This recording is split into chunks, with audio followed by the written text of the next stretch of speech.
Epstein is a famous American pimp who, in order to satisfy his desires, built a lowly island, also known as Sex Slave Island, searching for various underage girls from all over for the big shots to enjoy.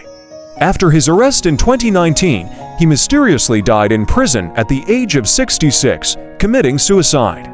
However, despite Epstein's death and many unclear matters, his case is still receiving much attention.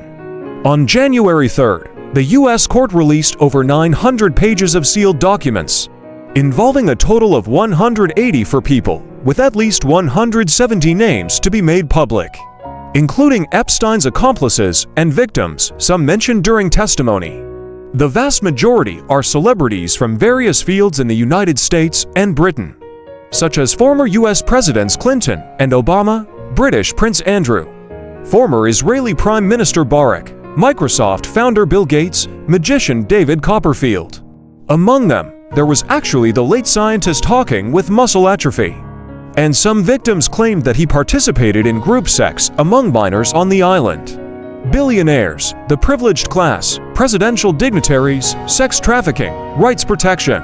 Reality is even more outrageous than American dramas. Epstein died in prison in August 2019 while waiting for the trial of the 2005 abuse case. He was accused of trafficking girls until 2018. These girls were lured and recruited to his home on a small island in the Caribbean and forced to engage in sexual activity. The lawsuit attempts to confiscate a portion of his $577 million property, as well as his two private islands, Little St. James Island and Big St. James Island. It is estimated that these two islands are worth $86 million US. Prosecutor George of the United States Virgin Islands stated in the lawsuit, Epstein clearly used the Virgin Islands and his residence on Little St. James Island to conceal and develop his criminal activities here. Epstein and his accomplices abducted underage girls to the Virgin Islands, imprisoned them, and sexually abused them, causing them serious physical, mental, and emotional harm. In July 2017, Epstein also refused to allow an official to enter his Little St. James Island for daily inspections. He is also accused of using forged visas to bring women and girls into and out of his island, and using computer databases to record the activities of victims on the island. The lawsuit claims that a 15-year-old girl attempted to free Epstein's island after being forced to engage in sexual activity with Epstein and others. In that case, she was caught and subsequently Epstein confiscated her passport. Actually, how could Epstein, such a shameless person, commit suicide? And the Metropolitan Correctional Center, where he is located, is one of the safest prisons in the United States. It has housed Mexico's largest drug lord, Guzman. Readers of Mexican Chronicles should remember how awesome Guzman was when he escaped 3 times, as well as the largest gang leader in the United States, John Gotti. It's truly a place where even flies can't fly in. But before Epstein committed suicide, his fellow inmates were suddenly transferred, and 24-hour video surveillance was canceled a few days before the incident. Originally, someone had to inspect his cell every half an hour, but on the night of the incident, there was no one to inspect. On the contrary, the prison guards who inspected the cell also forged inspection records. After his suicide, he suffered multiple fractures in his neck, including the hyoid bone, which usually occurs in homicide cases. If we were to explain that all of this was a coincidence, Epstein suddenly had a conscience attack amidst so many coincidences, and happened to find this brief window of opportunity to commit suicide. It's really not easy.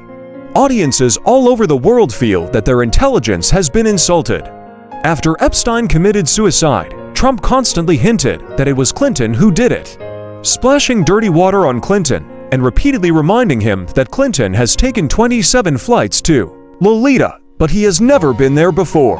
Although Trump has also had an intersection with Epstein, he probably didn't spill the dirty water wrong this time. The Clinton family, originally stationed in Arkansas, had already slowly moved their center of power to New York. As they climbed towards the center of American power, the couple became increasingly ruthless. The upper-class society in the United States is really very dark. Anyone who obstructed the Clinton family politically ended up inexplicably dying. The Americans recorded a list of 50 people who died, known as the Clinton Family Shroud or Clinton Death List. In short, when it comes to killing people, the Clinton family has never blinked an eye. One more Epstein, just one more word on the list. So the focus of Epstein's death is not on sexual assault by underage girls at all, but on the 2020 U.S. election. The Democratic Party, or Clinton, was pushed to the brink by the Republican Party, and in the end, they had to resort to killing. So Epstein, who was proficient in American political games, knew that he was under the control of a Democratic prison in New York, and knew that the situation was extremely dangerous, so he anxiously repeatedly told his fellow inmates that he could be killed at any time.